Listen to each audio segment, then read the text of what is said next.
అందరికీ నమస్కారం. మీరు వినబోతున్న కథ 'వెలుగు వర్షం'. రచించిన వారు ఎద్దనపూడి సులోచనారాణి గారు. బయట తీక్షణంగా ప్రసరించే సూర్యకిరణాలని రవ్వంత కూడా లోపలికి చొరపడనీయకుండా ఉన్న చిక్కటి అడవి అది. అక్కడ వీస్తున్న గాలి ఒళ్ళు జలధరింపచేసేట్టు వింత శబ్దాలు చేస్తోంది. ఆ చోట అది పగలేనని తెలియని ఈలకోళ్ళు స్వేచ్ఛగా శబ్దం చేస్తూ రాత్రి వాతావరణాన్ని సృష్టిస్తున్నాయి. అతి నిశ్శబ్దంగా ఉన్న ఆ శబ్దంలో నా బూట్ల శబ్దం నాకే విచిత్రంగా వినిపిస్తుంది. అక్కడ చెట్లకి పెనవేసుకొనున్న లతల పచ్చదనం చూడముచ్చటగా ఉంది. ఇంటి దగ్గర నుండి బయలుదేరొస్తుండగా అత్తయ్య అంది, సంజయ్, చీకటి పడకముందే ఇంటికొచ్చేసేయ్. ఆ అడవిలో చింతతోపులో దెయ్యం ఉంది. కెమెరా తీసుకొని భుజానికి తగిలించుకుంటున్న నేను నవ్వుతూ అన్నాను, నిజంగానా? అయితే తప్పకుండా చీకటి పడిన తర్వాతే వస్తాను ఆ చింతతోపుల్లో నుంచి. అబ్బబ్బా, నీ చిన్నప్పటి మొండితనం రవ్వంత కూడా మారలేదు. అత్తయ్య విసుక్కుంది. నిజంగా దెయ్యం కనిపిస్తుందా బావా? అత్తయ్య చిన్న కొడుకు మురళి నా చెయ్యి పట్టుకొని ఉత్సాహంగా అడిగాడు. నా కళ్ళకు కనిపిస్తే ఫోటో తీస్తాను. నా కంటికి కనిపించిన ప్రతీదీ ఈ కెమెరాలో బంధించగలను. కెమెరాని చేత్తో తడుముతూ సగర్వంగా అన్నాను. సంజయ్, నీకు పుణ్యం ఉంటుంది. ఈ ఊరు మంచిది కాదు. నీకు అవసరం లేని విషయాల్లో జోక్యం కలగచేసుకోకు. ఏది, మీ పత్రిక కోసం ఫోటోలు తీయడానికి వచ్చానన్నావు. 4 రోజులు మాతో సరదాగా గడిపావు. ఏ చెయ్యోకాలో విరగ్గొట్టుకోకుండా మీ ఇంటికి నువ్వు వెళ్తే నాకు అదే 10,000. అత్తయ్య అంది. ఏమత్తయ్య, మీ ఊరి దెయ్యం నా కాళ్ళు చేతులు విరగ్గొట్టి పంపిస్తుందా? నవ్వుతూ అన్నాను. నీకంతా పరిహాసమే కదా. మళ్ళీ విసుక్కుంది అత్తయ్య. అత్తయ్య, నువ్వు దయ్యాన్ని చూసావా? అమ్మో, చూడటమే. చూస్తే ఇంకా ఇలా బ్రతికుంటానా? గుండె పగిలి అప్పుడే చచ్చిపోయి ఉండేదాన్ని. అత్తయ్య గుండె మీద చేసుకొని కళ్ళు పెద్దవి చేస్తూ అంది. ఎందుకు చచ్చిపోవాలత్తయ్య? దెయ్యమనేదాన్ని భయంకరంగా, వికృతంగా మనం ఊహించుకోవడంతోనే ఉంది ఈ భయమంతా. దెయ్యమంటే ఎవరు? ఆఫ్టరాల్ మనలాంటి మనిషి అంశే కదా. ఏమో బాబు, నువ్వు ప్రతీదీ ఇలాగే తర్కం చేస్తావు. నీకు నేను జవాబు చెప్పలేను. తర్కం కాదత్తయ్యా, ఒక్కసారి నీకు నువ్వే ఆలోచించుకో. దయ్యాన్ని నువ్వెప్పుడూ చూడలేదు. కనీసం చూసిన వాళ్ళు కూడా ఎవరూ నీకు తటస్థపడలేదు. దయ్యం గురించి ఎవరో అన్నది నువ్వు 10ంతలుగా ఊహించుకున్నది మాత్రమే నిజం. నువ్వు భయపడేది దయ్యానికి కాదు, నీలో ఉన్న పిరికితనానికి. మురళి కుతూహలంగా నా వైపు తల్లి వైపు చూస్తున్నాడు.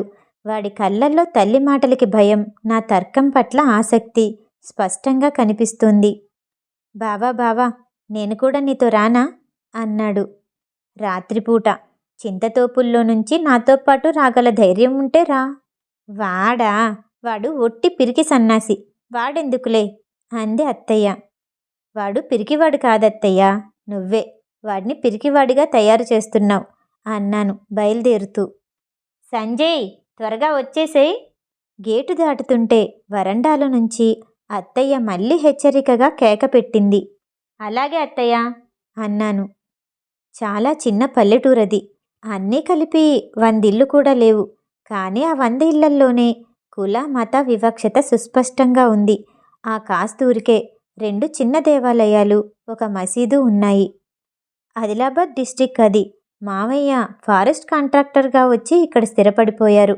2 ఏళ్ల క్రితమే సంసారం మొత్తం ఇక్కడికి తరలించాడు. అత్తయ్య ఏదో నెపం మీద నెలకొకసారైనా హైదరాబాద్ వస్తూ ఉంటుంది. వచ్చినప్పుడల్లా, ఇదిగో మీ మామయ్య నన్ను తీసుకెళ్ళి అడవిలో పడేశారు అని ఫిర్యాదు చేస్తూనే ఉంటుంది. ఆ ఊరు చుట్టుపక్కల కమ్ముకున్న అడవి, ఆ నిశ్శబ్దం గురించి మామయ్య ఎప్పుడూ చెప్తూ ఉంటాడు. నాకు ఎన్నాళ్ళ నుంచో ఈ ఊరు రావాలనుంది. నేను నవభారత్ అనే పత్రికలో 10 ఏళ్లుగా పనిచేస్తున్నాను. ఆ పత్రికకి నెల నేను నిర్వహించే ఫోటో ఫ్యూచర్ హైలైట్. దేశంలో ఉన్న దుర్మార్గాన్ని, అరాచకాన్ని, మూఢనమ్మకాలని వాడిగా దుయ్యబట్టడం నా ధ్యేయం. ఈ దేశంలో నాలాగా పాత తరంతో, పాత సాంప్రదాయాలతో పేచీ పడుతున్న కొత్త తరం వాళ్ళు చాలామందే ఉన్నట్టున్నారు. నేను నిర్వహించే ఈ శీర్షిక అత్యల్ప వ్యవధిలోనే అందర్నీ ఆకట్టుకుంది. క్రమంగా నవభారత్కి నా ఫోటో ఫ్యూచర్ జీవనాడయింది. పత్రికా యాజమాన్యం నేను అడగకుండానే నా జీతం పెంచారు. నాకు ఈ దేశంలో ఏ మూలకి వెళ్ళాలన్నా వారే సదుపాయం కలిగిస్తారు. ఒక్కో మనిషికి ఒక్కో ఇష్టం ఉంటుంది. నాకు చిన్నప్పటి నుంచి ఫోటోలు పిచ్చుండేది. నా 12వ ఏటనుకుంటా మా నాన్న నాకు ఒక కెమెరా బహుమతిగా ఇచ్చారు. ఆ రోజున నేను పొందిన ఆనందం అది నిర్వచించలేనిది. నా జీవితానికి ఈ కెమెరా అనేది ఒక రాచబాట వేస్తుందని నా కుటుంబంలో ఎవ్వరూ అనుకోలేదు. తర్వాత ఫోటోగ్రఫీలో నాకెన్నో బహుమతులొచ్చాయి. క్రిందటి సంవత్సరమే ప్రెసిడెంట్ గోల్డ్ మెడల్ లభించింది. ఇప్పుడు నన్ను ఎంతోమంది పత్రిక వాళ్ళు ఉద్యోగం ఇస్తాం రమ్మని పిలుస్తున్నారు. నాకు కార్లిస్తారట, మేడిస్తారట, నన్ను ఫారెన్ కరెస్పాండెంట్గా పంపిస్తారట. నాకు అవసరం లేదన్నాను. మేడలో కూర్చునే తీరుబడి, కారులో షికారు తిరిగే వ్యవధి నాకు లేనేలేవు. నేనొక దేశ సంచారిని.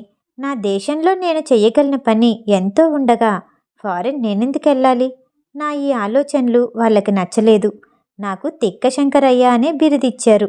క్రితం నెలలో తన గోడౌన్లో దాచుంచిన బియ్యపు బస్తాలని నేను ప్రాణాలకి తెగించి మరీ దానిలో దూరి ఫోటోలు తీసి పేపర్లో వేసి సేట్ పన్నాలాల్ని పోలీసులకి పట్టించినప్పుడు అతను ఎలాగో అలా అవస్థపడి విడిపించుకున్న తర్వాత సరాసరి నా దగ్గరకొచ్చాడు.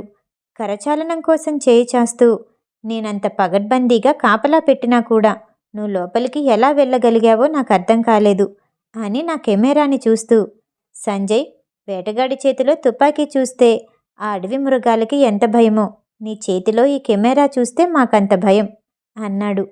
ఆయన మాటల్లో ప్రశంస లేదు, యథార్థం ఒప్పుకునే నిర్భీతి ఉంది. నాకెంతో ఆనందంగా అనిపించింది. నేను నడుస్తున్న చోట రాను రాను అడవి దట్టమై నా చుట్టూ వ్యాపించినంత దగ్గరగా ఉంది. తన అరచేతిలో నన్ను పట్టుకుని చూస్తుంది అన్నంత చిక్కగా ఉంది.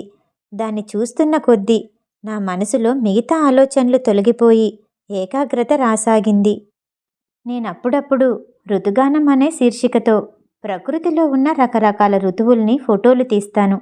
ఎప్పుడూ యథార్థ గాథలు, పచ్చి నిజాలు, వికృత వ్యవస్థలు తీసి తీసి విసిగిపోయిన నాకు ప్రకృతి ఆలపిస్తున్న రాగాల్లా ఉండే ఈ ఋతువుల్ని తీయటం అంటే ఎంతో హాయిగా అనిపిస్తుంది. ఈసారి నేను నిర్వహిస్తున్న శీర్షిక పేరు నింగి నేల. దీన్ని రకరకాల భంగిమల్లో తీయాలి. పత్రిక తెరిచిన ప్రతి మనిషి, వయోవృద్ధు భేదం లేకుండా ఈ ఫోటోలు చూడగానే పరిసరాలు, తన సాధక బాధలు మర్చిపోవాలి. నా చిటికెన వేలు పట్టుకొని నేను తీసుకుని వెళ్తున్న సుదూర తీరాలకి నాతో పాటు వచ్చేసేటట్టుగా ఉండాలి. పాఠకుడిని నేను చూడకపోయినా, నన్ను పాఠకుడు ఎరగకపోయినా నేనతనికి నా ఫోటోల ద్వారా ఈ ఆనందం పంచటం, అతను నాకు ప్రశంసని అందివ్వటం అనే ఈ అనుబంధం పెనవేసుకుపోవాలి. మొట్టమొదటిసారి నేను ఈ వృత్తిలోకి ప్రవేశించినప్పుడు నా ఆనందం కోసం నేను ఈ పని చేసిన, రాను రాను ఇప్పుడు ఈ ఆనందం ఇంకొకరికి పంచుతున్నాను. నా కోసం వీరు వారు నెల నెలా వేచి చూస్తున్నారనే ఆలోచన నాకెంతో ఆనందాన్ని, పట్టుదలని కలిగిస్తుంది. సాధ్యమైనంత అందంగా ఈ ఫోటోలు తీసి నా పాఠకుల్ని ఆనందపరచాలనేది నాకు తెలియకుండానే నాకొక ధ్యేయం అయిపోయింది. నేను ఒక ఎత్తైన చోటులో నిలబడి కెమెరా భుజాన్నుంచి తీసి కంటికి దగ్గరగా పెట్టుకుని ఆ అడవి అంతా చూడసాగాను.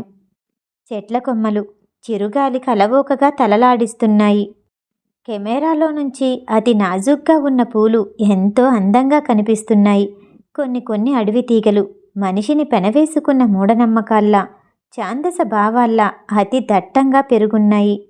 అటూ ఇటూ అజంతా సుందరి శరీరంలా, వంపు సొంపులు అతి జాగ్రత్తగా గమనిస్తున్న ఆర్టిస్టు దృష్టిలా, ఆ అడవి అందాలు వెతుకుతున్నట్టుగా అతి మెల్లగా కదులుతున్న నా కెమెరా ఒకచోట ఆగిపోయింది. నేను ఎత్తు ప్రదేశంలో నిలబడున్నాను. అక్కడ్నుంచి దిగువగా దాదాపు లోయలా ఉన్న ఆ చోట ఒక నీటి చెలముంది. చుట్టూ కమ్ముకునున్న చెట్ల శిఖరాగ్రాలని ఎలా తప్పించుకుని చొరబడ్డాయో సూర్యకిరణాలు ఆ నీటి మీద పడి తలతలా మెరుస్తున్నాయి. నేను క్షణంసేపు సర్వం మర్చిపోయిన వాడిలా ఆ సుందర దృశ్యం చూస్తున్నాను. పచ్చటి కొమ్మల మధ్య నుంచి దూసుకొస్తున్న కాంతి నింగి నుంచి వచ్చి నేలని తాకుతున్న వెలుగు వానలా ఉంది. నేను జాగ్రత్తగా కెమెరాను అడ్జస్ట్ చేసి అత్యంత ఏకాగ్రతతో దాన్ని ఫోటో తీస్తున్నాను. ఇంతలో ఎక్కడో భౌభౌమన్న కుక్కరుపు వినిపించింది. ఆ వెంటనే అతి భయానకమైన శబ్దమైంది. అది సకిలింపో ఇకిలింపో అర్థం కానంత దారుణంగా ఉంది. ఆ శబ్దం చేసింది మనిషో మృగమో తెలియలేదు. యథాలాపంగా ఉన్న నేను ఉలిక్కిపడ్డాను. ఆ భయంకర శబ్దం అతి నిశ్శబ్దంగా ఉన్న అడవిలో మారుమోగి ప్రతిధ్వనించాయి. నేను ఫోటో తీయటం మానేసి చుట్టూ చూశాను. ఎక్కడా ఏ అలికిడి వినిపించలేదు. ఆ క్షణంలో ఆ అడవి కూడా నాలాగే ఊపిరి బిగపట్టి చూస్తోందా అన్నంత మౌనంగా నిశ్శబ్దంగా ఉంది. నేను కెమెరాతో చూస్తూ ఆ శబ్దం ఏ మూల నుంచి వస్తోందా అన్నట్టు వెతకసాగాను. ఎంతసేపటికి మళ్ళీ ఎలాంటి చప్పుడు అవలేదు. ఇంతలో మువ్వల గంటలు మోగుతున్న శబ్దం దూరం నుంచి వినిపించింది. అది రాను రాను దగ్గరైంది. రెండెడ్ల బండి ఒకటి వస్తోంది. ఇసుకలో బండి చక్రాలు సర్రుమన్న చప్పుడు, ఎడ్ల కదలికలో మెడలో మువ్వల పట్టి జంటగా లయగా ప్రతిధ్వనిస్తున్నాయి. సూర్యాస్తమయం కావస్తోంది. బండతను అడవిలోనున్న నిశ్శబ్దాన్ని భంగపరచాలి అన్నట్టుగా అవసరం లేకపోయినా సరే హై హై నడు నడు అని ఎడ్లని అదిలిస్తున్నాడు. ఇంతలో హఠాత్తుగా మళ్ళీ కుక్కరుపు వినిపించింది. దాంతో కలిపి అతి భయంకరంగా ఉన్న ఆ శబ్దం మళ్ళీ అడవి నిశ్శబ్దాన్ని చీలుస్తున్నట్టుగా ప్రతిధ్వనించింది. ఆ అరుపుకెడ్లు బెదిరినట్టుగా అడుగు ముందుకు వేయలేక ఆగిపోయాయి. బండిలో నుంచి గొల్లున ఆడవాళ్ల ఏడుపు వినిపించింది. అమ్మగారు, అమ్మగారు, అమ్మగారు! బండతను గొడవగా పిలుస్తున్నాడు. అస్పష్టంగా మాటలు వినిపించాయి. బండి ఆగిపోయింది. ఆడవాళ్ళున్నారు. గలాబాగా ఉంది. నేను కెమెరా మూసి బండి దగ్గరికి వెళ్ళాను. అమ్మ కమలా, కమలా! పెద్దావిడ గొంతు ఏడుస్తూ పిలుస్తోంది. అక్కా, అక్కా! చిన్నపిల్ల గొంతు వినిపించింది. ఏంటి, ఏమైంది? వాళ్ళ దగ్గరికెళ్ళి అడిగాను. బండతను నన్ను గుర్తుపట్టాడు. ప్రాణం లేచొచ్చినట్టుగా చూస్తూ, బాబుగారు, మీరా? ఆ దయ్య మరుపులకి మా అమ్మగారు మూర్చపోయారండి. అసలే బాలింతరాలు అన్నాడు. నేను బండిలోకి తొంగి చూశాను. 25 సంవత్సరాల యువతి ఫిట్స్ వచ్చినట్టుంది. నోటి వెంట చొంగ కారుతోంది. గుప్పెట్లు బిగుసున్నాయి. కాళ్ళు చేతులు గిలగిలా కొట్టుకుంటోంది. పక్కనున్న పెద్దావిడ పసిబిడ్డని ఎత్తుకుంది. ఆవిడ ముఖంలో భయం స్పష్టంగా కనిపిస్తోంది. అయ్యో భగవంతుడా, ఈ దయ్యం నా బిడ్డని పొట్టన పెట్టుకుంది అంటూ ఏడుస్తోంది. మీరు ఆ పాపాయిని నాకిచ్చి ఆవిడ్ని పట్టుకోండి అన్నాను. ఆవిడ పసిపిల్లని నాకిచ్చి కూతురు కాళ్ళు చేతులు కదలకుండా పట్టుకుంది. నేను బిడ్డనెత్తుకొని బండి పోని అన్నాను. బండి కదిలింది. నేను బండి వెంట నడిచాను. బండి ఆ పూజారి ఇంటి ముందు ఆగింది. ఆ ఫిట్స్ వచ్చిన అమ్మాయి పూజారి కోడలట. ఆ పెద్దావిడ ఆ అమ్మాయి తల్లి. బండి చూడగానే పూజారి పరిగెత్తుకొచ్చాడు. మూర్చపోయిన కోడల్ని కొడుకు సాయంతో దింపి లోపలికి చేర్చారు. ఏదేదో వైద్యం చేస్తున్నారు. చిన్న పల్లెటూరేమో. నిమిషాల మీద పూజారి గారి కోడల్ని దెయ్యం ఆవరించిందనే వార్త అందరికీ తెలిసిపోయింది. ఆడ మగ, చిన్న పెద్ద అందరూ చేస్తున్న పనులు వదిలి బిలబిలలాడుతూ వచ్చి ఆ ఇంటి ముందు మూగారు. వారిలో ఒక అతనికి పూనకం వచ్చింది. అతను ఘనాచారట. ఆ దయ్యం తరచుగా అతని ఒంటి మీదకొచ్చి ఆ ఊరి వాళ్ళ తనకి చేయవలసిన మర్యాదల గురించి ఆజ్ఞలు జారీ చేస్తుందట. ఘనాచారికి పూనకం రాగానే పూజారి అతని ముందు నేల మీద సాష్టాంగపడ్డాడు. అమ్మా చెప్పు, చెప్పమ్మా చెప్పు, నీకేం కావాలి? నా కోడలు నుదులు, నీ కాళ్ళు పట్టుకుంటాను. పూజారి ఘనాచారి కాళ్ళు గట్టిగా పట్టుకున్నాడు. ఒరేయ్, నీ మనవరాలికి నా పేరు పెట్టలేదురా. ఇది నాకు అవమానం. నా పేరు పెట్టాలని చెప్పానుగా. పొరపాటైంది తల్లి, నీ పేరే పెట్టుకుంటాం, సరేనా అంటూ పెడి పెడి చెంపలు వేసుకున్నాడు. పౌర్ణమి నాడు సంతర్పణ చేయాలిరా. అలాగేనమ్మా, అలాగే అన్నాడు పూజారి. ఘనాచారి ఊగాడు. వేపమండలు ఊపారు. మంచి గంధం రాశారు. నేనతని పూనకాన్ని వినోదంగా చూస్తున్నాను. నాకు ఆ ఘనాచారిని చూస్తుంటే మనుషులు మామూలుగా ఉండకుండా కొంతమంది ఎందుకిలా అవుతారా అనిపించసాగింది. అతను కళ్ళు మూసుకుని ఊగుతుండగా వివిధ భంగిమల్లో ఫోటో తీశాను. ఆడవాళ్ళతనికి హారతులిస్తున్నారు. కొబ్బరికాయలు కొడుతున్నారు. ఏంటేంటో అన్నీ అడిగి జవాబులు తెప్పించుకుంటున్నారు. పూజారి గారి ఇంటి ముందు సందడి సద్దుమణిగి ఎక్కడి వారక్కడికి వెళ్ళేసరికి రాత్రి 10 గంటలయింది. అత్తయ్య మాకు భోజనం వడ్డించింది. మురళిని కాళ్ళు కడుక్కొని రమ్మంటే దొడ్లోకెళ్ళటానికి భయపడ్డాడు. నేను తోడెళ్ళాను. అయినా వాడి చూపులు బెదురుగానే ఉన్నాయి. సరిగ్గా కడుక్కోకుండానే ఒక్కంగలో లోపలికొచ్చాడు. అత్తయ్య నాకు నెయ్యి వడ్డిస్తూ అంది. చూశావా, దెయ్యాలు గియ్యాలు ఏమీ లేవన్నావ్, ఇప్పుడైనా ఒప్పుకుంటావా? అన్నం తింటున్న నేను వెంటనే జవాబు చెప్పలేదు. ఏం ఏం మాట్లాడవే అంది అత్తయ్య తిరిగి. ఏం మాట్లాడతాడే అన్నాడు మావయ్య. అరే మావయ్య, నువ్వు కూడా ఆ దెయ్యం గురించి నమ్ముతావా? అందరూ నమ్ముతుంటే నేనెందుకు నమ్మకుండా ఉండాలి? నమ్మాను అంటే సరిపోలా? అత్తయ్య నా వైపు సగర్వంగా చూసింది. నేను మంచినీళ్లు తాగి గ్లాస్ కింద పెడుతూ అన్నాను. సరే అత్తయ్య, మీ ఊళ్ళో దయ్యం ఉన్నమాట నిజమే, నేను ఒప్పుకుంటాను. కానీ నేను దాన్ని కళ్ళారా చూస్తే గాని ఈ ఊరు వదిలి వెళ్ళను, సరేనా?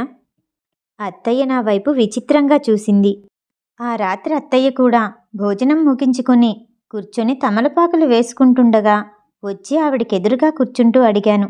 అత్తయ్య, ఆ దయ్యం ఆడదని మీకెలా తెలుసు? ఎందుకు తెలీదు? ఆ దెయ్యం ఎవరో ఏంటో, అసలు ఆ వ్యక్తి ఎందుకు దెయ్యం అయ్యిందో ఆ ఊళ్ళో పాలు తాగే పిల్లలకు కూడా తెలుసు. నేను ఈ ఊరివాడిని కాదు కదా, నాకు తెలీదు, చెప్పు అన్నాను. అత్తయ్య తమలపాకులకు సున్నం రాసి చీలుస్తూ చెప్పసాగింది. ఆ దయ్యం పేరు ఏంటనుకున్నావు? సావిత్రి. సావిత్రి అంటే ఈ ఊర్లో సాతానీ గోపయ్య కూతురు. చిన్నప్పుడే పెళ్లి చేసి అత్తారింటికి పంపారు. మూడో నాటికి మొగుడు పోయి ముండ మూసి పుట్టింటికొచ్చింది. ఈ ఊరు ఒక సన్యాసొచ్చాడు. అతనితో సావిత్రికి సంబంధం ఏర్పడింది. సావిత్రి అతని దగ్గర బాగా మంత్రాలు తంత్రాలు నేర్చింది. ఆ సాధువు వెళ్ళిపోయిన తర్వాత ఈ ఊరి వాళ్ళ మీద ప్రయోగించడం ప్రారంభించింది. అందరూ కొన్నాళ్ళు భయంతో భరించారు. చివరికి రాళ్లతో కొట్టి చంపారు. చచ్చిన తర్వాత మరీ పగపట్టింది. దెయ్యమై ఈ ఊరి వాళ్ళని పీక్కు తింటోంది. అప్పుడు మనిషి కాబట్టి చంపగలరు, ఇప్పుడు దయ్యాన్ని ఏం చేయగలరు? సావిత్రి బ్రతికుండగా దాని దగ్గర ఒక నల్లటి కుక్కుండేది. అదిప్పుడు అడవిలోనే తిరుగుతూ ఉంటుంది. ఆ కుక్కని చూస్తే అందరికీ భయమే. నేను విని లేచి పడుకోటానికి వెళ్తుంటే అత్తయ్య వెనక నుంచి అడిగింది. ఫోటోలు తీసుకోవటం అయ్యిందా? ఊరెప్పుడెళ్తున్నావు? ఇంకా 2-3 మిగిలాయి అత్తయ్య, అవి తీసుకోగానే వెళ్ళిపోతాను అన్నాను. మర్నాడు మళ్ళీ అడవిలోకి వెళ్ళాను. ఆ నీటి చలమని ఫోటో తీయటానికి ఆ ఎత్తు ప్రదేశం మీద నిలబడ్డాను. నేను కెమెరాలో నుంచి తదేకంగా చూస్తున్నాను. సూర్యకిరణాలు నిన్నంత అందంగా పట్టంలేదు. మెల్లగా అటూ ఇటూ కదులుతున్న నా కెమెరా హఠాత్తుగా ఆగిపోయింది. అంతవరకు నిశ్శబ్దంగా ఉన్న నీళ్లు కదలసాగాయి. దానికి కారణం ఏంటా అన్నట్టు కెమెరాతోనే ఆ జాగా అంతా వెతకసాగాను. కుడివైపున నీళ్లు కదులుతూ ఉన్నాయి. నా కెమెరా అక్కడే ఆగిపోయింది. ఆ నీళ్లు అక్కడలా ఎందుకు కదులుతున్నాయి? నేను తదేకంగా అటే చూస్తున్నాను. నీళ్ల మీద నల్లగా ఏదో తేలుతూ కనిపించింది. అది నల్లటి జుట్టు అని కాసేపటికి అర్థమైంది. తర్వాత మెల్లమెల్లగా శరీరం పైకి తేలింది. సన్నగా ఉన్న ఒక యువతి నీళ్లల్లో నుంచి పైకి లేచింది. చెట్టుచాటున కుండ తీసుకొని నీళ్లు ముంచుకుంది.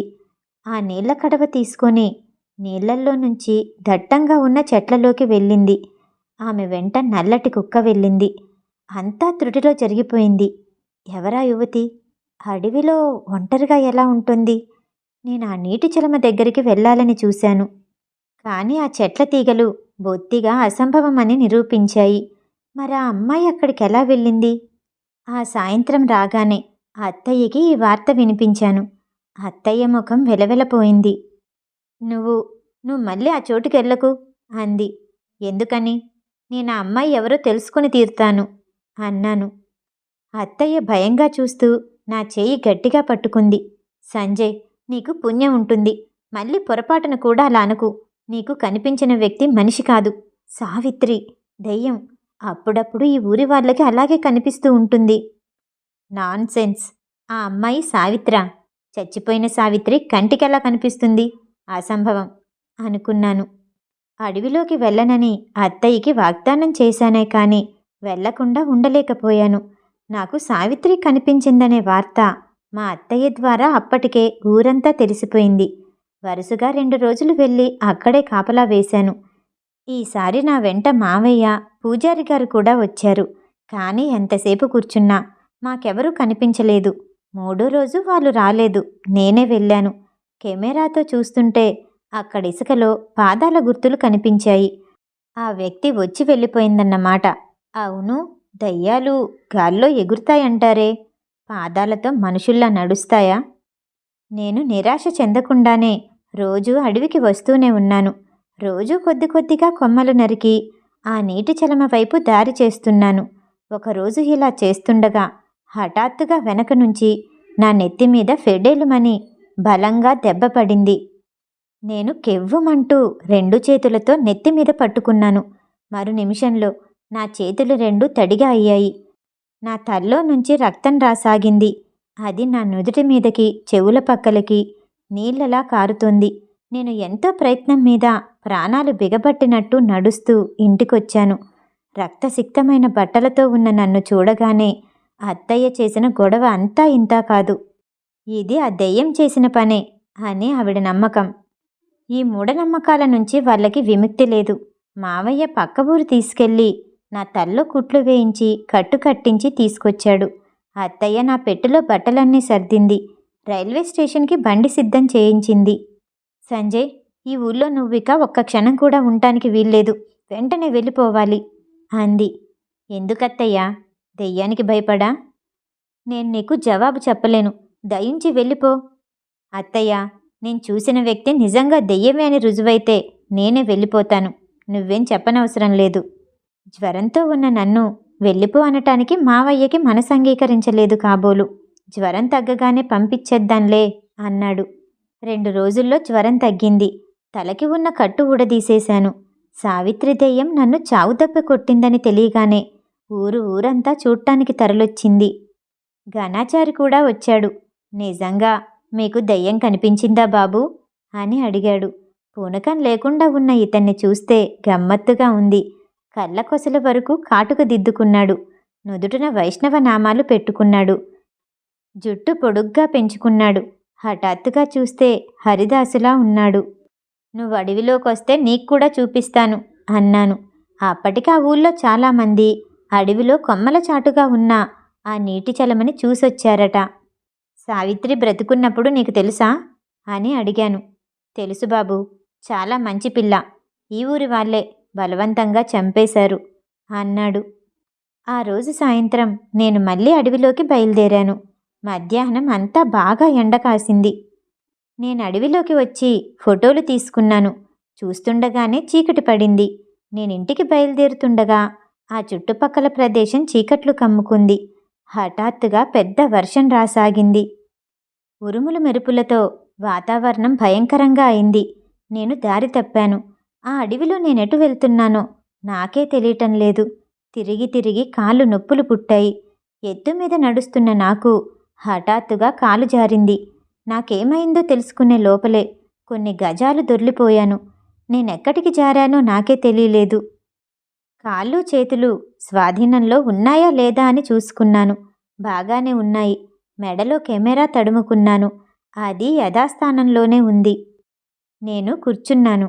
నా చేతిలో బ్యాటరీ లైట్ కూడా లేదు. క్షీణిపాతంగా పడుతున్న ఈ వాన తగ్గే వరకు వేచి చూడటం మినహా నాకు ఇంకే మార్గం కనిపించలేదు. ఉన్నట్టుండి మెరుపు మెరిసింది. నా కళ్ళ ముందు నీటి చలమ జిగేలుమని మెరిసి మాయమైంది. నేను తెల్లబోయాను. ఆనందం, భయం, ఆందోళన నన్ను చుట్టుముట్టాయి. నేను కాలు జారి దొర్లడంతో నీటి చలమ దగ్గరకొచ్చాను. నేను చూసింది యథార్థం అవునా కాదా? లేచి 4 అడుగులు వేశాను. కాళ్ళకి నీళ్లు తగిలాయి. సందేహం లేదు. మళ్ళీ చటుక్కున ఒక మెరుపు మెరిసింది. నాకు అభిముఖంగా చెట్ల సముదాయం కనిపించింది. నేను వాటిని గుర్తుపెట్టుకుని గుడ్డివాడిలా చేతులతో తడుముకుంటూ అటు నడవసాగాను. చెట్ల దగ్గరకు వచ్చిన నాకు సుదూరంగా వెలుతురు కనిపించింది. నేను ప్రాణం లేచొచ్చినట్టుగా చెట్ల తీగల్ని తప్పించుకుంటూ ఆ వెలుగురేఖల వైపు నడవసాగాను. దగ్గరకొస్తున్న కొద్దీ అదొక పాడుబడిన దేవాలయంలా సుస్పష్టంగా తెలియసాగింది. నేను చూసిన కాంతి గుడిలోపల నుంచి వస్తుంది. అది మంటలా రెపరెపలాడుతోంది. వానధారలు నా తల్లోంచి బుగ్గల మీదకి, పెదవుల మీదకి జారుతున్నాయి. నేను వాటిని చేత్తో తుడుచుకుంటూ వడివడిగా అటువైపు వెళ్ళాను. లోపల్నుంచి మాటలు వినిపిస్తున్నాయి. ఇక్కడ మనుషులున్నారు, పర్వాలేదు అనే ధైర్యం వచ్చింది. మెట్టెక్కబోతున్న నేను హఠాత్తుగా ఆగిపోయాను. లోపల వాళ్ళు మాట్లాడుకోవటం లేదు, పోట్లాడుకుంటున్నారు. ఒక స్త్రీ కంఠం ఏడుపుతో అర్థిస్తున్నట్టుగా అంటుంది. నీకు పుణ్యముంటుంది. ఇక్కడ ఇంకా ఇలాగే కొద్ది రోజులుంటే నాకు పిచ్చెక్కుతుందేమో, భయం వేస్తుంది. ఈ దెయ్యపు బ్రతుకు బ్రతకలేక చచ్చిపోతున్నాను. రోజుల తరబడి ఒక్కదాన్ని ఈ గుళ్ళో ఉండటం నా వల్ల కావట్లేదు. నన్ను ఊరికి రాని, నేను బ్రతికే ఉన్నానని చెప్పని. సావిత్రి, మతిపోయినట్టు మాట్లాడకు. నువ్వు చచ్చిపోయావని, దెయ్యమయ్యావని వాళ్ళందరూ అనుకుంటున్నారు. ఈసారి నువ్వు కనిపిస్తే ప్రాణాలతో వదలరు. ఆ పురుషకంఠం నాకు చిరపరిచితమే, కానీ ఆ వ్యక్తి ఎవరో వెంటనే గుర్తు రావట్లేదు. సావిత్రి ఏడుస్తున్న ధ్వని వినిపించింది. ఎందుకేడుస్తున్నావు? నేను ఆ రోజు ఊరి వాళ్ళు నా గుడిసె తగలబెట్టినప్పుడే ఎందుకు చచ్చిపోలేదా అనుకుంటున్నాను. ఇప్పుడు నీకేమైంది? ఏమైందా? రోజుల తరబడి ఈ పాడుబడ్డ గుళ్ళో ప్రేతంలా బ్రతుకు వెళ్ళదీయాలంటే నేను ఎంత యాతన పడుతున్నానో తెలుసా? ఏమైందిప్పుడు? నేను వస్తూనే ఉన్నానుగా. వస్తూనే ఉన్నావు. వారానికో 10 రోజులకో ఒకసారి. ఇలా ఒంటరిగా ఉండాలంటే నాకు భయం వేస్తుంది. ఏ దొంగైనా వస్తే, ఏ పురుగైనా నన్ను కరిస్తే నాకు దిక్కేంటి? ఈ ఛాయలకి మానవ మాత్రలెవ్వరూ రారు. అలాగే చెప్పి నన్ను నమ్మించావు. మరా ఫోటోలు తీసే అబ్బాయి ఎలా వచ్చాడు? వాడో త్రాష్టుడు. అందుకే నెత్తిమీద చావబాది బుద్ధి చెప్పానుగా. ఆహా, అయినా సరే నేనొచ్చేస్తాను. నాకేంటో భయం వేస్తోంది. సరే, ఇప్పుడేం చేయమంటావు చెప్పు నన్ను. నేను నీకు నిజంగా కావాలంటే నేను చనిపోలేదని ఊరి వాళ్ళకి చెప్పు. అమ్మో, నా వల్ల కాదు, నన్ను చంపేస్తారు. సరే సరే, రేపు మళ్ళీ వస్తాను. పొద్దుపోయింది, పడుకో. నేను చీకట్లోంచే తొంగి చూశాను. ఆ మెట్లు దిగొస్తున్నది ఘనాచారి. నేను చీకట్లోకి తప్పుకున్నాను. ఘనాచారి బ్యాటరీ లైట్ వెలుగులో గొడుగు వేసుకుని వెళ్ళిపోతున్నాడు. అతను బాగా దూరం అయిన తర్వాత నేను గుడిలోకి తొంగి చూశాను. అక్కడ పొయ్యి మండుతుంది. దాని వెలుగులో ఒక స్త్రీ నేల మీద కూర్చొని మోకాళ్ళ మీద తల ఉంచుకొని వెక్కి వెక్కి ఏడుస్తోంది. నేను ధైర్యం చేసి గడప దాటి లోపలికి అడుగు పెట్టాను. ఆ గదిలో గోడవారగా నల్లరాతితో అతి భీకరంగా ఉన్న కాళికా విగ్రహం ఉంది. దానికెదురుగా గోడవారగా పొయ్యి. ఆ పొయ్యికెదురుగా జుట్టు విరబూసుకుని ఏడుస్తున్న స్త్రీ. నా ఉనికిని తెలియచేస్తున్నట్టుగా నేను గొంతు సవరించుకున్నాను. ఏడుస్తున్న ఆ యువతి తలెత్తి చూసింది. ఆ చూపులు నన్ను చూసిన మరుక్షణంలోనే బిత్తరపోయాయి. చటుక్కున లేచి నిలబడింది. ఎవరు ఎవరు నువ్వు? కళ్ళు పెద్దవి చేస్తూ అంది. సంజయ్ని, ఫోటోగ్రాఫర్ని. ఆ యువతి నా వైపే చూస్తోంది. పెద్ద కళ్ళు, రెప్పలు వెడల్పు చేయటంతో ఆల్చిప్పల్లా ఇంకా పెద్దవిగా ఉన్నాయి. ముఖాన పెద్ద బొట్టు, జుట్టు విరబూసుకుని ఉందేమో. ఒక్క క్షణం ఆ కాళికాదేవి ప్రాణం పోసుకుని వచ్చిందా అన్నట్టు నా శరీరం జలధరించింది. వెంటనే నేను చేతులు జోడించాను. వాన పడుతుంటే దారి తప్పొచ్చాను. నా వల్ల మీకు ఏ హాని జరగదు, భయపడకండి అన్నాను. ఆ అమ్మాయి ముఖం తిప్పుకుంటున్నట్టుగా పక్కకు జరిగింది. చటుక్కున వంగి మండుతున్న పొయ్యి లోపలి కట్టె ఒకటి తీసి నా మీద గిరాటు వేసింది. నేను మెరుపులా పక్కకి తప్పుకోకపోతే అది సరాసరి నా ముఖానికొచ్చి తగిలుండేదే. ఎవరు నువ్వు? ఎందుకొచ్చావు? నేను దెయ్యాన్ని. నా కంటపడిన వాళ్ళెవరు ప్రాణాలతో బ్రతికి బయటపడరు, నీకు తెలీదా? అంటూ నా మీద కురికింది. సావిత్రి చేతులు నా కంఠం పట్టుకున్నాయి. ఆ పట్టు విడిపించుకోవటానికి నేను సావిత్రిని ఎడాపెడా బలంగా కొట్టాల్సొచ్చింది. ఒక ఆడపిల్లని కొడుతున్నానే అనే బాధ కంటే నా ప్రాణరక్షణ ముఖ్యమనిపించింది. సావిత్రి నా దెబ్బలకి కింద పడింది. నేను చెయ్యి పట్టి లాగాను. నువ్వు దయ్యానివైతే గాల్లో ఎగిరిపో, వెళ్ళవే. నన్ను ముట్టుకోకుండానే నా నోటి వెంట రక్తం పడేట్టు చెయ్యవే మరి అన్నాను. సావిత్రి ఏడవసాగింది. ఎవరు నువ్వు? ఎందుకిలా ఉంటున్నావు? నీ విషయం ఊళ్ళో వాళ్ళకి చెప్తాను. నువ్వు ఘనాచారి కలిసి దెయ్యమనే అభూత కల్పనతో ఈ ఊరి వాళ్ళందరినీ భయభ్రాంతులు చేసి నాటకమాడుతున్నారు. నేను పోలీస్ రిపోర్ట్ చేస్తాను. సావిత్రి హఠాత్తుగా నాకు చేతులు జోడించింది. మీకు పుణ్యముంటుంది. నేనిక్కడ బ్రతికున్నానని ఎవరికీ చెప్పకండి. ఏ? ఎందుకని? దానికి జవాబు తెలుసుకోవాలంటే మీరు చాలా ఓపికతో వినాలి. పర్లేదు, చెప్పు. నేను వినటానికి సిద్ధంగా ఉన్నాను. మీరెవరో నాకు తెలీదు, కానీ ఈ క్షణంలో చూస్తే దేవుడిలా కనిపిస్తున్నారు. నేను బ్రతికున్నాననే విషయం మరో మనిషికి తెలియాలని తపిస్తున్నాను. మీరు మన్నిస్తానంటే నా కథ చెప్తాను. అందుకే కదా ఉన్నాను. చెప్పు. సావిత్రి చెప్పటం ప్రారంభించింది. మాది ఈ ఊరే. మా నాన్న భూత వైద్యుడు. చుట్టుపక్కల ఊళ్ళల్లో అందరూ ఏ బాధొచ్చినా ఆయన దగ్గరకొచ్చి విభూది పట్టుకొని వెళ్ళేవారు. ఆయనిచ్చిన ఆ బూడిదికి ఆ వ్యాధులు నయమయ్యేవో లేదో నాకైతే తెలీదు, కానీ మా నాన్నంటే మాత్రం ఆ చుట్టుపక్కల జనమంతా గడగడలాడేవారు. నాన్నుండగా నాకు జీవితం బాగానే గడిచింది. నాకు పెళ్ళయింది. అత్తారింటికి వెళ్ళాను. నేను వెళ్ళిన వారం రోజులకే నా చిన్న మరిది జ్వరంతో వాంతులయ్యి చచ్చిపోయాడు. మా అత్తగారికి నా మీద అనుమానం. నాలో భూతం యొక్క అంశం ఉందని నన్ను వదిలేయమని నా భర్తని పోరు పెట్టింది. తల్లి మాట జవదాటని నా భర్త నన్ను వదిలేశాడు. పుట్టింటికొచ్చేసరికి పరిస్థితులు తారుమారయ్యాయి. నాన్న అనారోగ్యం పాలయ్యాడు. నేనే అక్కడా ఇక్కడా పనిచేసొచ్చి ఆయన్ని పోషించాల్సొచ్చింది. నేనా ఊరి షావుకారింట్లో పనికి కుదిరాను. నా కర్మమేంటో గాని ఆవిడ ప్రసవించలేక చచ్చిపోయింది. అందరికీ నా మీదనే అనుమానం పట్టుకుంది. ఊరంతా నా మీద భూతం ఉందని వదంతు ప్రాకటంతో ఎవ్వరూ పనికి పెట్టుకోలేదు. నేను వయసులో ఉన్నాను. ఊరి పటేలు నన్ను లోబరుచుకున్నాడు. దరిద్రం భరించలేక నేను అతనికి లొంగిపోయాను. నాకు ఇల్లు బాగానే సాగిపోతుంది. ఊరిలో అందరూ భూతమే నాకు అన్నీ తెచ్చిస్తుందని చెప్పుకోసాగారు. నాన్న చనిపోయాడు. నేను ఒంటరిదాన్నైపోయాను. పటేలు మరో వ్యక్తితో సంబంధం పెట్టుకోవటంతో నా మీద ఆసక్తి సన్నగిల్లిపోయింది. నా పరిస్థితి మరీ అధ్వాన్నమైపోయింది. ఆ ఊరి ఘనాచారి నన్ను దగ్గరికి తీశాడు. నాలో భూతం ఉందని, అది నన్ను తక్కువగా చూస్తే ఊరినే నాశనం చేస్తుందని పుకారు పుట్టించాడు.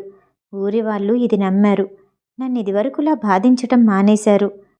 ఘనాచారి భార్యకి నాకు అతనికి ఉన్న సంబంధం తెలిసింది. ఒకరోజు నేను ఇంట్లో పడుకొనుండగా నా ఇంటిని తగలపెట్టించింది. ఘనాచారి ఇది ముందే తెలిసి నన్ను ప్రమాదం నుంచి తప్పించాడు. ఈ అడవిలో ఉన్న పాడుపడ్డ దేవాలయంలో దాచాడు. నేను దయ్యాన్నయ్యానని చెప్పాడు. ఊరి వాళ్ళ ఇళ్లల్లో అందినవన్నీ ఎత్తుకుపోయి ఇక్కడ తెచ్చి దాచుతున్నాడు. అవి ఒకటేమిటి, చీరలు, కోళ్ళు, మేకలు, ధాన్యం అన్నీ ఉంటున్నాయి. అతనికి ఇది వ్యాపారం అయిపోయింది. నన్ను బయటికి రావద్దంటాడు.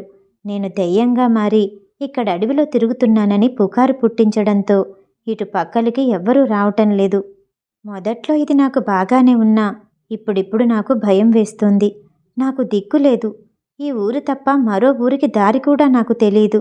నెల రోజులుగా అతనితో నేనిలా ఉండనని, నాకేదైనా మార్గం చూపించమని ఒకటే పోట్లాడుతున్నాను. ఛీ, భగవంతుడు నన్నెందుకిలా పుట్టించాడో. కన్నీటి చారికలతో నిండున్న సావిత్రి ముఖం చూస్తుంటే నాకు జాలేసింది. ఆమె కళ్ళల్లో నిస్సహాయత, దీనత్వం చూస్తే నా మనసు కరిగిపోయింది. ఎంత భయంకరమైన కథ! నిజమే, ఒక్కొక్కరి జీవితాలని భగవంతుడు ఎందుకిలా క్రూరంగా మలుస్తాడు అనిపించింది. ఘనాచారి మీ గురించి చెప్పాడు. జాగ్రత్తగా ఉండమని హెచ్చరించాడు. మీరు కెమెరాతో ఈ అడవిలో తిరుగుతున్నారని, నా ఫోటో తీస్తే ప్రమాదమని, పగటివేళ నీళ్లకి వెళ్ళొద్దని శాసించాడు. అయితే మరి కుక్క అరుపుతో వినిపించే ఆ భయంకరమైన శబ్దమేంటి? అదా, అది జనాన్ని హడలుగొట్టించడానికి ఘనాచారే నాకు నేర్పించాడు. ఆ కుక్క నాకు బుద్ధి తెలిసినప్పటినుంచి నా దగ్గరే ఉంది. 2 రోజుల క్రితమే పాము కరిచి చనిపోయింది. కుక్క నా దగ్గరుంటే నాకెంతో ధైర్యంగా ఉండేది. ఇప్పుడు అది కూడా లేదు. సావిత్రికి ఏడుపు ముంచుకొచ్చింది. నేను సావిత్రికి దగ్గరగా వెళ్ళాను. సావిత్రి, నువ్వు ధైర్యంగా ఒక పని చేయగలవా? ఏంటది? నాతో వచ్చెయ్యి. నేనుండగా నీకేం భయం లేదు. ఘనాచారి సంగతి ఊర్లో అందరికీ చెప్పి బాగా తన్నించి బుద్ధి చెప్దాం. అమ్మో, నేనా? ఆ ఊరి వాళ్ళంటేనే నాకు భయం. నీకేం పర్వాలేదు సావిత్రి, నేనున్నానుగా. అయినా సరే, మీరెల్లకాలం నాతో ఉండరు కదా. మీ పని అవ్వగానే వెళ్ళిపోతారు. అది నిజమే, కానీ వెళ్లే ముందు నీకేదైనా మార్గం చూపించే వెళ్తాను, సరేనా? సావిత్రి జవాబు చెప్పలేదు. అపరిచితుడినైన నన్ను నమ్మాలా వద్దా అన్న మీమాంసలో పడినట్లుగా చూస్తుంది. ఏమంటావు? సావిత్రి జవాబు చెప్పబోతుండగా ఇంతలో దూరం నుంచి హరోం హర హరహర అన్న స్వరం వినిపించింది. సావిత్రి కళ్ళు పెద్దవయ్యాయి. ఘనాచారి వస్తున్నాడు, ఇప్పుడెలా అంది. నేను చుట్టూ చూశాను. ఆ గుడికి ఒక్కటే గుమ్మం ఉంది. అందులో నుంచి అతను లోపలికొస్తాడు. నేను బయటికెళ్తే అతనికి ముఖాముఖి ఎదురవక తప్పదు. సావిత్రి కంగారు పడిపోయింది. మీరు మీరు విగ్రహం వెనక దాక్కోండి అంది. నేను తటపటాయించే అవకాశం లేదు. చటుక్కునటు వెళ్ళాను. మోకాళ్ళ మీద కూర్చున్నాను. ఘనాచారి లోపలికొచ్చాడు. సావిత్రి, నిద్రపోయావా? లేదు లేదు. ఏంటి మళ్ళీ వచ్చారు? అదా, వెండి కుందులు తీసుకెళ్లటం మర్చిపోయాను. రేపు హైదరాబాద్ వెళ్తున్నాను. అక్కడమ్మొస్తాను. దొంగతనం చేసేది మీరు, దొంగతనం అంటగట్టేది నాకు, అవునా? ఘనాచారి నవ్వాడు. నీక్కాదు, దెయ్యానికి. గర్భగుడిలో వెండికుందులు దెయ్యం మాయం చేసిందంటే జనం నోరెత్తరు. అదే ఘనాచారి తీశాడంటే చావబాదుతారు. అతను వెండికుందులు చేత్తో పట్టుకొని నవ్వాడు. కాళికాదేవి నడుంకి చేయి పెట్టుకుని ఉంది. ఆ చేయి వంపు మధ్యలో నుంచి నా కెమెరాలో సావిత్రి, ఘనాచారి జంటగా చక్కగా కనిపిస్తున్నారు. నేనదును చూసి చటుక్కున మీట నొక్కాను. ఫ్లాష్ ఒక్కసారి తటిల్లమని మెరిసి ఆరిపోయింది. ఘనాచారి కళ్ళు చిట్లించాడు. అబ్బా, ఏంటా వెలుగు? అది బయట మెరుపు మెరిసిందేమో అంది సావిత్రి గాబరాగా. బయట మెరిస్తే ఇట్నుంచెలా వస్తుంది అన్నాడతను మౌనంగా. పొద్దుపోతుంది, ఇక మీరెళ్ళండి. అతను సావిత్రిని ఎగాదిగా చూశాడు. ఏంటి విశేషం? ఎప్పుడూ ఉండమని గొడవ చేసేదానివి, వెళ్ళమని తొందర చేస్తున్నావు. అతను అనుమానంగా కాళికా విగ్రహం వైపొచ్చాడు. నేనిక లాభం లేదని తెలియగానే విగ్రహం వెనక నుంచి అతనికి ఎదురుగా వచ్చాను. నన్ను చూడగానే ఘనాచారి దిగ్భ్రాంతి చెందాడు. నువ్వా ఇక్కడ అన్నాడు. ఆ వెంటనే కాళికాదేవి చేతిలోనున్న త్రిశూలం గబాల్న లాగాడు. అది నా కుత్తుకలో గుచ్చుకుపోవలసిందే. త్రుడిలో తప్పిపోయింది. నాకిలాంటి దెబ్బలాటలేమీ కొత్త కాదు. ఇద్దరం చిత్తుగా తన్నుకున్నాం. ఆ తన్నులాటలో నన్ను చంపటానికి ప్రయత్నిస్తున్న ఘనాచారిని సావిత్రి పిచ్చి బలంతో విడిపించి దూరంగా తోసింది. ఆ తోపికతనెళ్ళి మండుతున్న పొయ్యి మీద పడ్డాడు. మరుక్షణం అతను పెట్టిన కేకకి ఆ గుడి, అడవి అంతా మారుమోగింది. సావిత్రి చచ్చిపోలేదని, బ్రతికే ఉందని, అడవిలో ఉన్నది దెయ్యం కాదని తెలిసేసరికి ఆ ఊరి ప్రజలు ముక్కు మీద వేలేసుకున్నారు. ఘనాచారి పొయ్యిలో పడి ముఖమంతా కాలి కళ్ళు పోయేటందుకు సిద్ధంగా ఉన్నాడు కాబట్టి సరిపోయింది. కానీ లేకపోతే అతని కళ్ళు ఊడపీకేవారేమో. నన్ను ప్రశంసలతో ఆకాశానికెత్తారు. హారిబడవా, అన్నంత పని చేశావు కదూ, దెయ్యాన్ని మొత్తానికి చూసేశావు అంది అత్తయ్య. అత్తయ్య, అంటే నీకు కోపంగాని మీ మూర్ఖత్వం మీద నాకు చెడ్డ చిరాకొస్తుంది. చీకటే ఉంటుందనుకో, ఎవరో ఒకరు ధైర్యం చేసి అగ్గిపుల్ల వెలిగిస్తే వెలుగుతుంది కదా. ఆ వెలుగులో ఏదేమిటో తెలుస్తుంది. ఈ ఊరిలో ఇంతమంది ఉన్నారు. దెయ్యం అంటే దెయ్యమే కాబోలు అనుకున్నారు కానీ ఆ దెయ్యం ఎక్కడుంది, ఎలా ఉంది చూడాలని ఎవరూ అనుకోలేదు.